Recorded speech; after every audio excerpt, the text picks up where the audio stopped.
بيقول لك إن موسوعة جينيس للأرقام القياسية منحت الكلب الدنماركي الضخم اسمه زوس وعمره سنتين لقب أطول كلب في العالم. بلغ طوله أثناء القياس 1 متر و12 سنتي.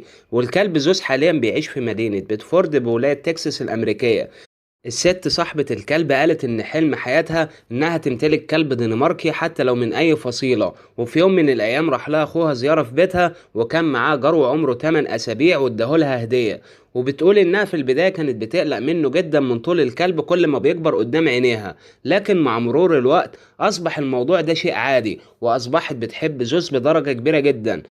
بتقول كمان ان هي بتمشيه على نظام غذائي معين 12 كوباية يوميا من اطعمة الكلاب وبياكل بيض مقلي ولعبته المفضلة هي كرات التلج. بيقول لك كمان ان الكلب زوس اصبح من مشاهير المدينة اول ما كبر وكل الناس بتحبه. وصاحبته بتقول ان تعليقات الناس الغريبة اول ما بتشوفه يا اما بتقول واو يا اما بتقول ده اكيد حصان عايزين نركبه وناخد بيه لفة.